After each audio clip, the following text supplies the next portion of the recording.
Take a drive around Charlotte and look to the sky. Everywhere you go in this city, there are signs of progress. Cranes reach for the clouds, building mostly luxury apartments and townhomes. Some Charlotte neighborhoods, once run down and forgotten, have become trendy places to live in the Queen City. All this progress, however, comes at a cost. Charlotte's eviction rate is twice the national average. More than 2,000 families are thrown out of their housing per month, more often than not, over late rent payments totaling less than $1,000. When you stop looking upward in Charlotte and take in what's actually happening, that's when it gets real.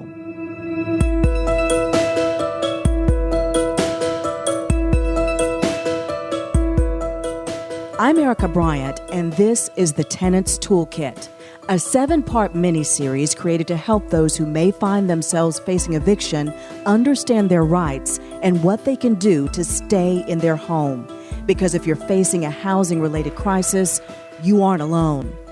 Here in Charlotte, rapid growth has created a shortage of affordable housing options, and the Tenants Toolkit is here to help. In this series, you'll receive a step-by-step guide to finding, budgeting for, and staying in your home long-term. This episode focuses on Charlotte's affordable housing crisis.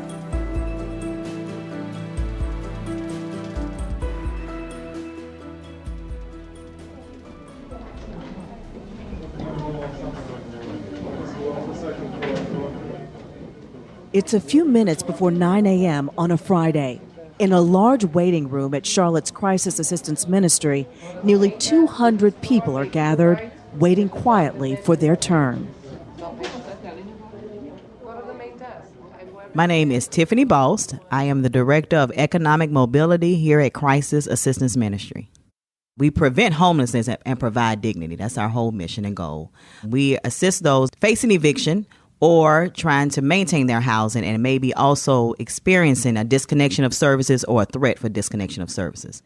With a couple thousand evictions in Charlotte every month, it's no wonder their waiting room is a busy place, filled with adults and children who, at least in terms of their living arrangement, are hitting rock bottom. Have a seat, I will call you from in there. When they describe their process, Crisis Assistance Ministry staff use the word triage, a medical term where patients are evaluated and treated by the severity of their condition. Crisis staff follow that same process here every day. Like an emergency room. That's right. And that's what it is. It's crisis, trauma. But if you have rent that's due in 2 more weeks, then we'll talk about what your next steps are. But I have a person in front of me that's already padlocked. That's when we triage. Those are the ones we try to see first. Tiffany Bost admits that some are here facing eviction due to their own choices, facing a crisis of their own making. That's the prevailing assumption among those that don't see it firsthand, that people who get evicted, kicked out of their homes, are victims of their own misdeeds. But the fact is, many of the families padlocked out of their homes are good, hardworking people who just can't get ahead for a multitude of reasons. My name is Kimberly Timmons Hampton, and I've been evicted 5 times. Kimberly moved to Charlotte in 2004 after her sister relocated here. For Kimberly, this was the big city teeming with opportunity. 2 years later, juggling 2 low-paying part-time jobs, Kimberly became a mother.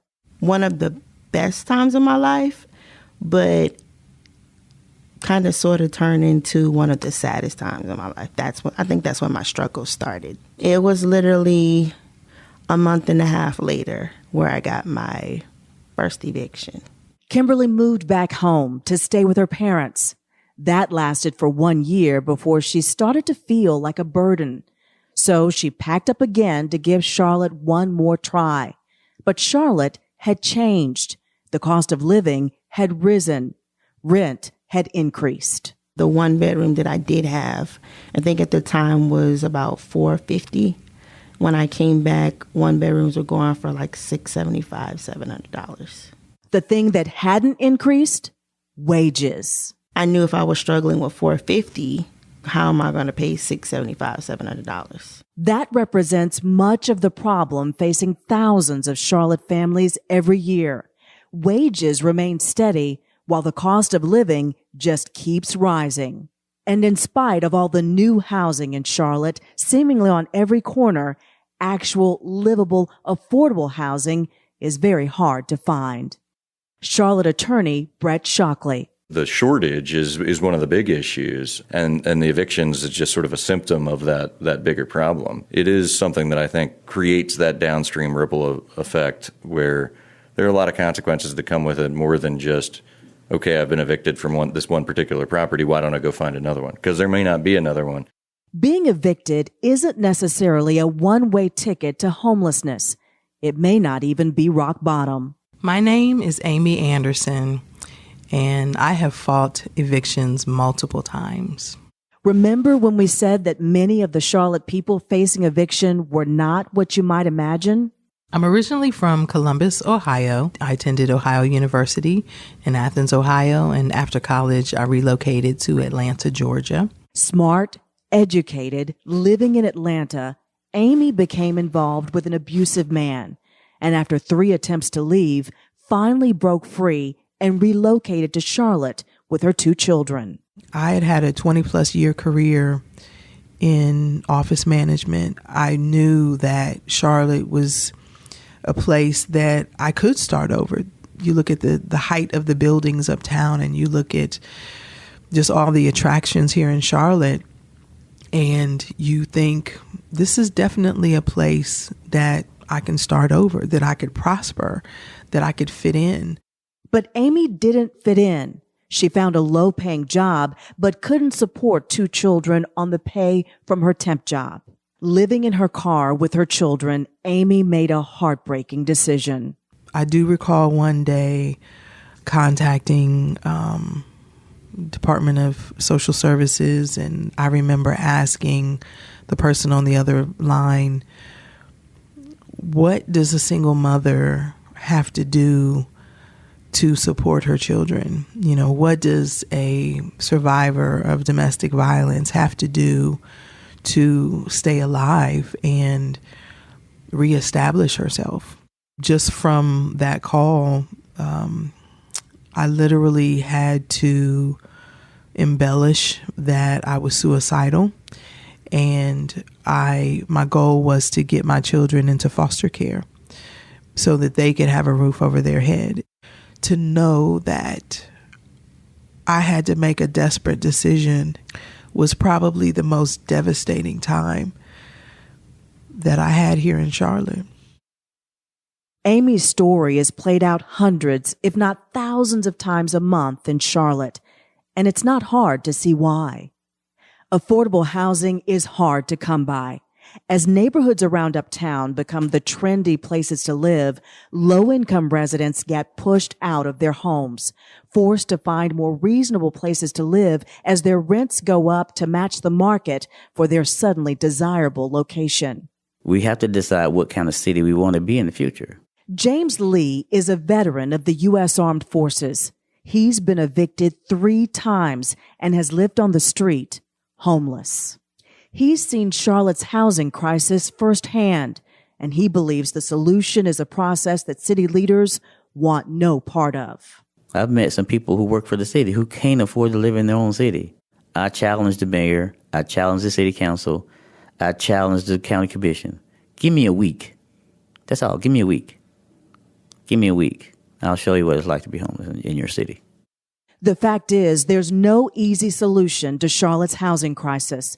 No magic potion that will cure every person waiting for help at Crisis Assistance Ministries. But there are things that families can do, that individuals can do, that you can do to tilt the odds in your favor if you ever do find yourself facing eviction. We're not saying it will be easy, and we're not saying that you won't still find yourself thrown out of your house if you're being evicted because of your own lifestyle or decisions. By listening to this series of podcasts, you'll have the knowledge you need to give yourself a better chance of being able to afford your home, of understanding your lease agreement with your landlord, and of fighting an illegal eviction. We're going to repeat this over and over. Knowledge is power. Know where to find an attorney to represent you if your case goes to court. Having someone on your side greatly increases your chances of successfully defending yourself against an eviction. Know how to create and maintain a livable budget that provides for your monthly rent. Know what the hidden language in your lease means and how to identify a part of your contract that may not be legal before you sign on the dotted line.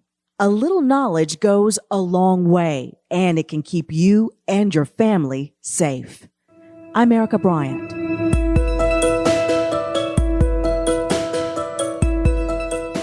Special thanks to Tiffany Bost, Kimberly Timmons Hampton, Brett Shockley, Amy Anderson, and James Lee for lending their perspective and expertise. For links to the resources mentioned in this podcast, go to thetenantstoolkit.com. In the next chapter of the Tenants Toolkit, the eviction process. Many landlords prey on the fact that you will not arm yourself with knowledge about your rights. The Tenants Toolkit was made possible by the Charlotte Executive Leadership Council and Foundation for the Carolinas in collaboration with the Queen City Podcast Network and Balto Creative Media. From Foundation for the Carolinas, producers are Hillary Crittenden, Jennifer Morlew, and Katie Koff. From the Queen City Podcast Network and Balto Creative Media, this series was produced by Brian Baltashevitz, written by Pamela Escobar and Meredith Carter, engineered by Sarah Pollock, and edited by Kanata Edwards and Elizabeth Egan.